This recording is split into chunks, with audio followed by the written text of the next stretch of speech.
Good evening, everybody, and a very warm welcome to this election hangout. I'm absolutely delighted to have with me here this afternoon two candidates for the local borough elections. I'll introduce both of them in turn in a moment.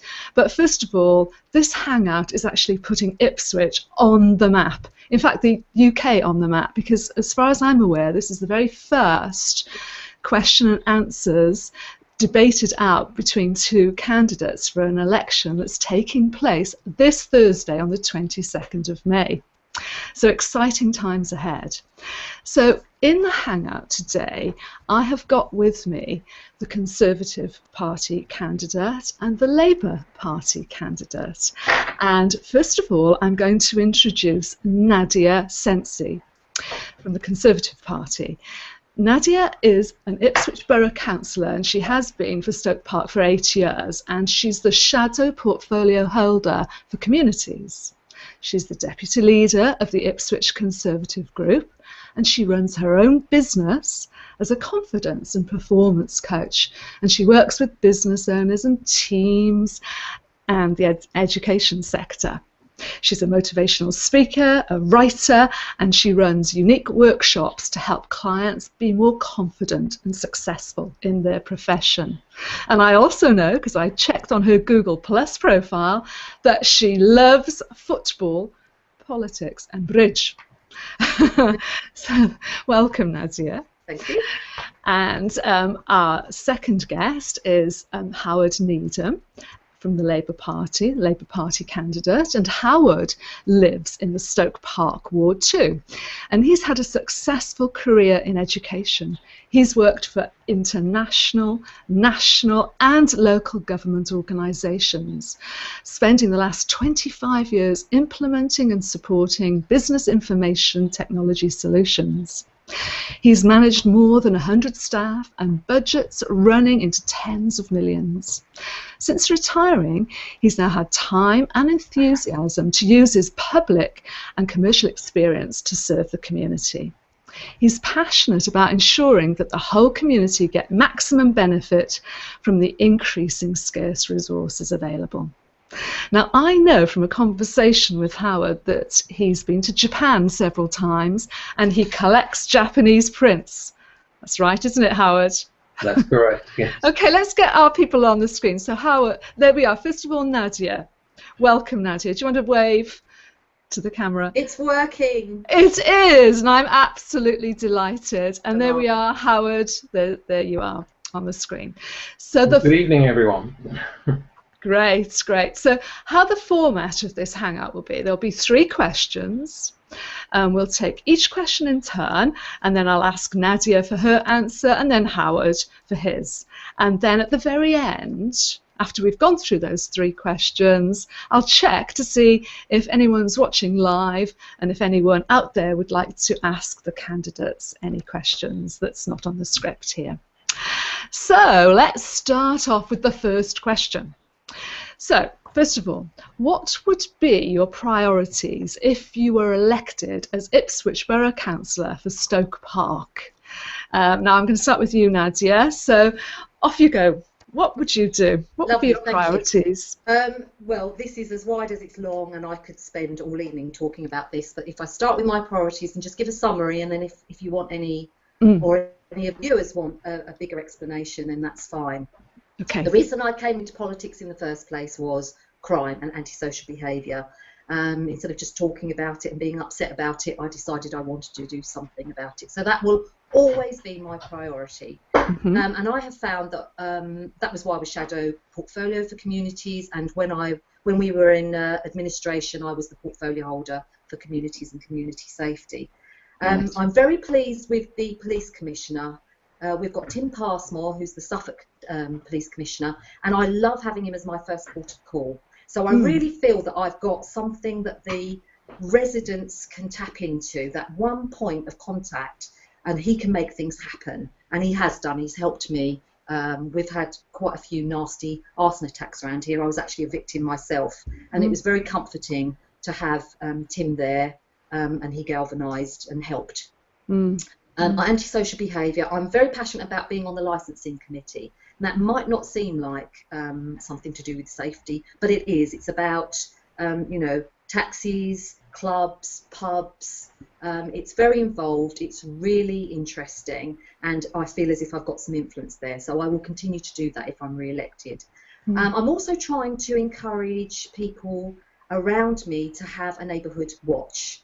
The one that we've got in my road and surrounding areas are really effective and have been very useful in bringing people together and bonding them. So I'm trying to help encourage more of those. My other priorities are older people. I've got some vulnerable areas, and I feel that in Stoke Park, as lovely as it is, it's beautiful, there are some areas where not a lot happens. We haven't got a pub, can you believe that? The whole of Stoke Park does not have one pub. There's not a community centre near certain areas like Cambridge Drive, Peterhouse Close, that area. So I'd like to start something up there. And of course, my other priorities, which have been the wind farm, which I've campaigned against, did a petition with Ben Gummer against. I will continue to be representing my residents at the Bayberg Planning Committee. And potholes. Oh gosh. That is like #1. Potholes and trees on the doorstep. It's driving people crazy. So I've already asked Suffolk County Council, I've written a list. I drove around all around Stoke Park, and I wrote down all the roads that are really bad with potholes, and I've sent that list to Suffolk County Council because I want some of that £3.5 million that has gone to them, and I want to tap into it. So I've already started the steps for that. Okay, right. Well, that's it. Gosh, well, that's plenty. Really. Plenty, finishing on the potholes, but thank you. Howard. Howard, so what would be your priorities if you were elected? Well, I think my first priority would be improving communication between residents of Stoke Park and Ipswich Borough Council. During the 6 weeks or so that I've been out canvassing, it's come to my notice that there have been several issues, particularly with some of the housing associations, where residents have asked for repairs to be done that just have been ignored or should I say, put off for so long that the residents have become very frustrated. And it's only when they come into contact with a councillor that things can be moved along, they can be eased along. And we have had some success when I've passed on this information to some of my Labour councillor colleagues, who then got on to the housing associations, and we've had some action to do the work that was required. So I think this is really quite important. Ipswich Borough Council does a lot for the community, but some residents don't understand the role of the council. Some residents don't feel as though they have a channel to communicate their views through to the council. And so with my Labour colleagues, we are looking at setting up more frequent ward surgeries, particularly in advance of the South West Area Committee meetings or any of the area committee meetings, so that residents and councillors can prepare for those meetings more effectively. It will give us an opportunity of discussing with residents the issues that they want raised at area committee meetings, and then we can, in advance, look at what action can be taken realistically to resolve those issues. I think it's incredibly important for the elderly and the more vulnerable members of the community that they do have mechanisms for communicating with the council that they themselves feel they can control. We tend to put a lot of investment, as we've done this evening, in using things like IT and telephones, but not everybody is competent at using these. So providing facilities where people can have a face-to-face contact with a councillor on a regular basis so that they can discuss the issues in their area, I think will be very helpful both to the community and to the council in resolving the needs of the communities. Glenn Chisholm and Barry Studd, who are existing councillors in Stoke Park, have an excellent track record in dealing with ward casework. And they have done, they've set up a lot of meetings with the housing associations, between the housing associations and residents, where there have been issues that needed to be resolved. And I'd like to see that framework developed more, so that we can more quickly resolve the issues that people bring to us. Okay, thank you. Thank you very much. Now, I think we'll have an opportunity after we've done the questions for us to have a conversation amongst ourselves. But let's press on to the next question. So the next question is, if there was a referendum tomorrow, would you vote to stay in Europe or not? So over to you, Nadia. Okay, thank you, Elena. If it had to be tomorrow, yes, I would vote to come out of Europe. And that's because at the moment it's not working for me. It's not working for a lot of other people. Obviously, I prefer the renegotiation. I think we're the only party that give that option. The other parties either can't or don't want to give that option because they want to stay in Europe. And that's fair enough. That they've made their stance, and that's fair enough. But I think in life and in politics, as many options as you can possibly have is the best avenue. And so after we've renegotiated, if they haven't done the things that I want to see, which is more control over our borders. One of the things I wanted to say before I said that actually is that we can and would have a trade agreement, because the Lisbon Treaty means that we have to have that trade agreement. So we would still be trading with Europe. But I want to see that. I want to make sure that we get our justice and our laws back in our control.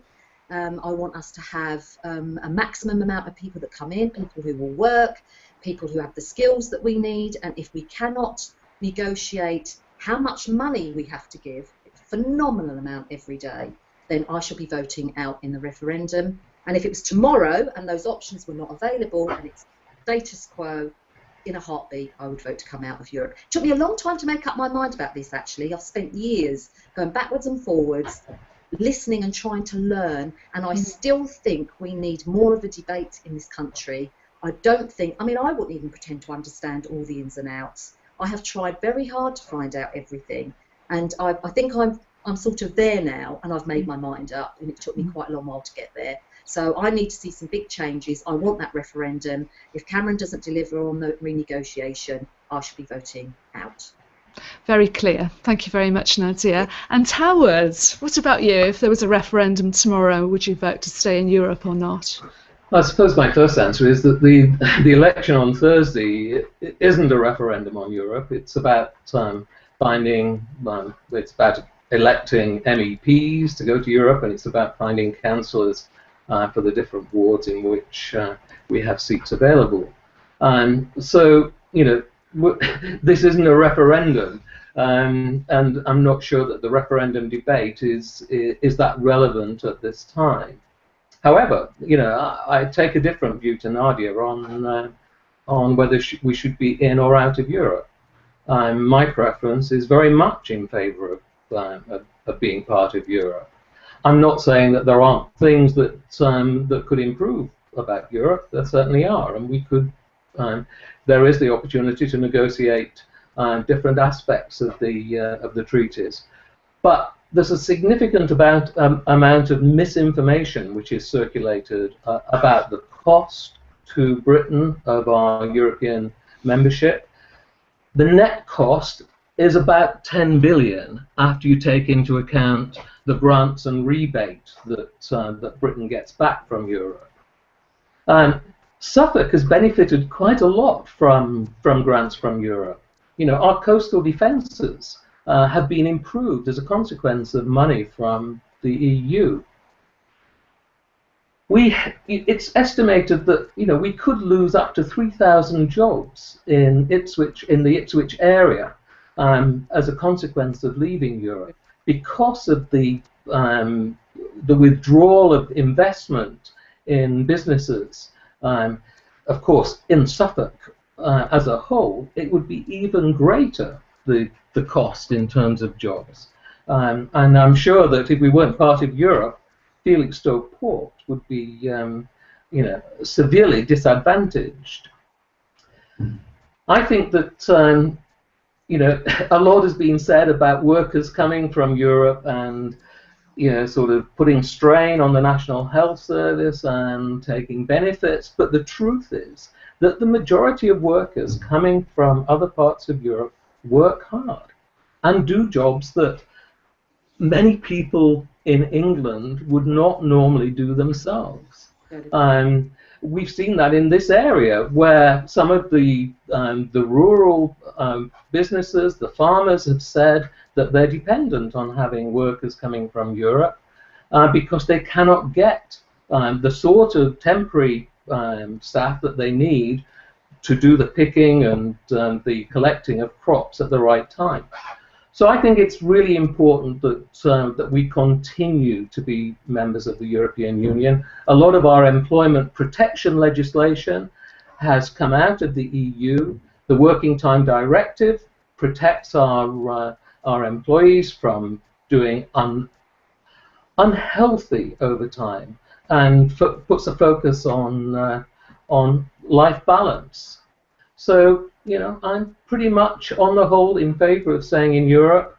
I think we benefit from it enormously in terms of our trade, and I'm absolutely certain. I mean, the 10 billion it costs is about a third of the interest that we pay on the national debt. So, it's not a significant amount when compared to the benefits that we accrue from membership. Okay. Now, Nadia, I think you wanted to come back. Did you? I could see you shaking your head. I don't think it's important to get in too much debate because, as he says, we haven't actually got the referendum, and he said some of the things. I want to see those things change, and then I will be. But you only have to look at Norway and Sweden to know that they operate outside of that. They trade with Europe. They do very well, and one of the myths is about the net benefit, and this is where I think people get confused because you've got one side saying there's an overall net benefit. But what we're seeing on the ground is a strain on our resources. And so there's a lot of things I disagree with, but I respect his opinion, and that's absolutely fine. And I think this is what people might want to see going forward before a referendum. Let's have some of that debate. Let's have some of those figures debated and proved so that people know and understand. It's very confusing. Yeah, so I think that's for another time and perhaps another hangout indeed. Yes. We look forward to it. Excellent. So let's go on to the last question then. So what are your views on building new homes in Ipswich? So Nadia, do you want to kick off with that? Yes, I will do. Now, as you know, Conservatives, including myself, believe in a home-owning democracy. Unfortunately, this has become very difficult over the last decade and more. And one of the reasons, and I'm sorry, I am going to have to say this, one of the reasons is that the last government built fewer homes than at any other time since the 1920s. And in fact, I saw a figure this morning that said population growth exceeded houses from 2001 to 2011 by 19%. And 75% in London. I mean, this has got to change, and we need a good mixture of homes, and we need to have some bigger homes in Ipswich, as well as affordable housing and council houses, which I know the Labour group are very passionate about.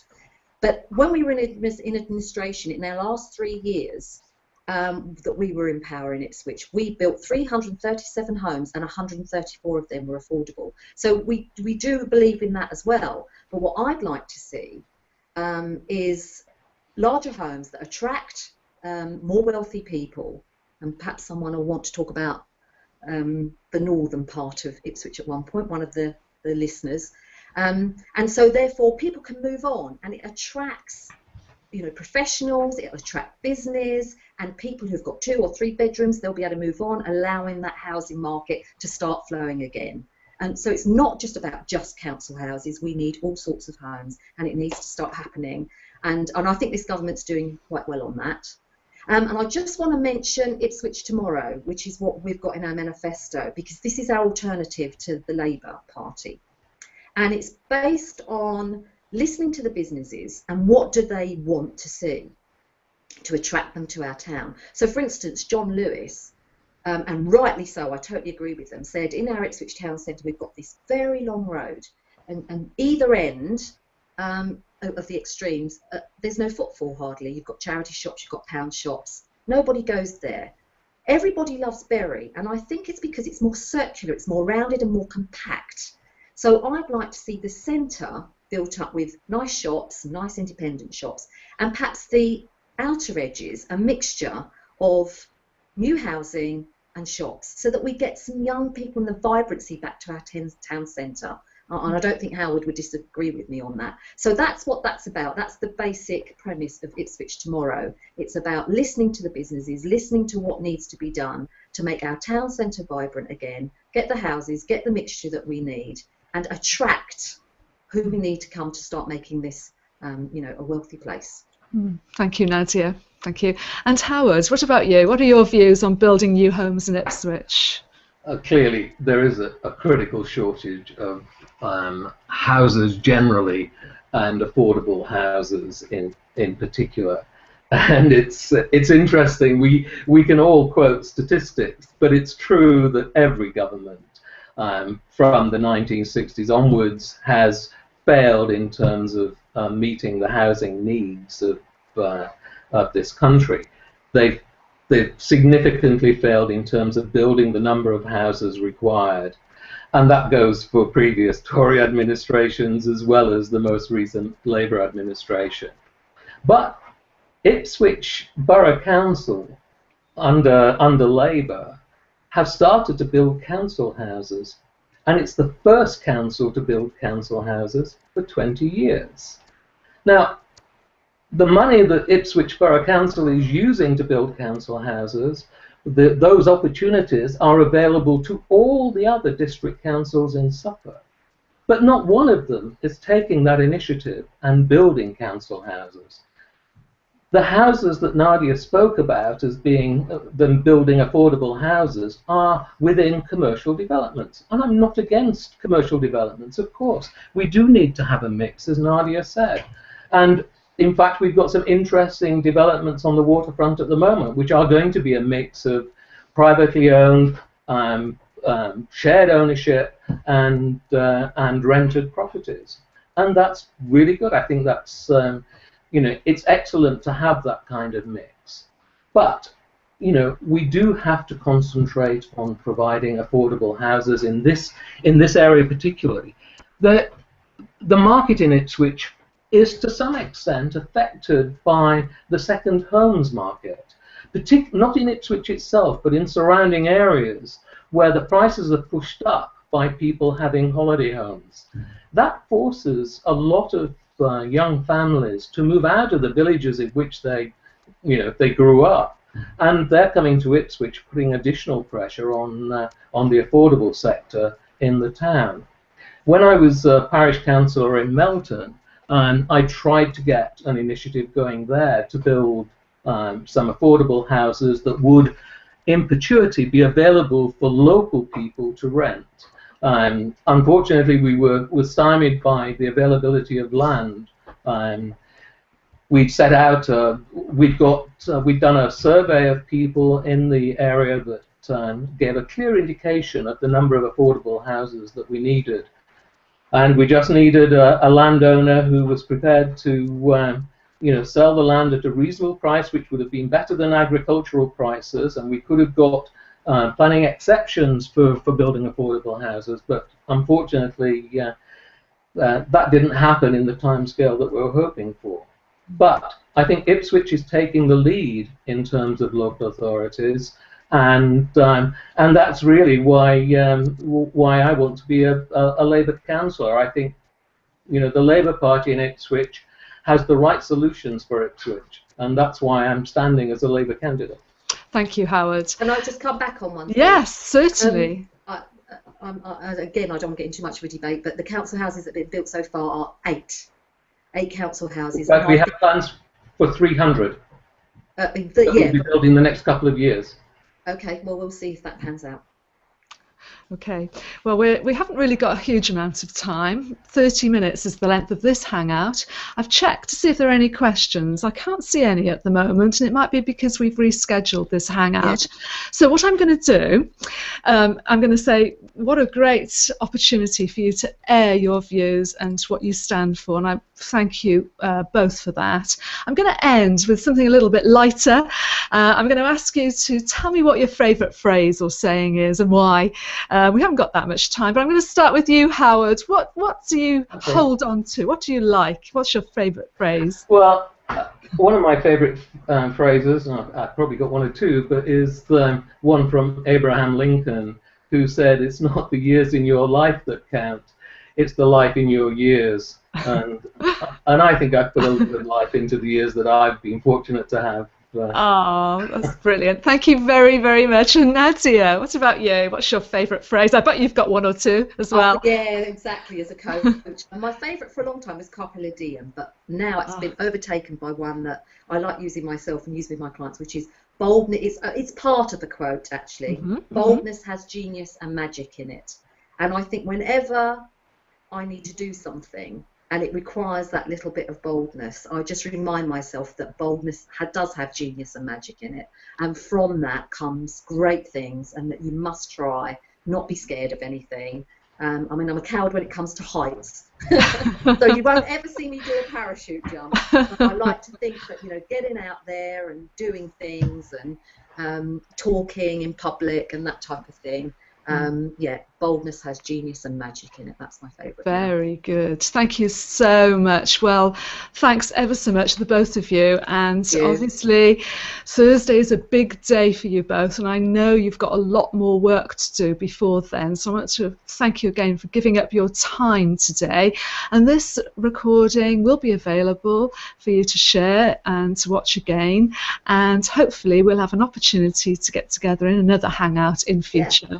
So thanks, Howard.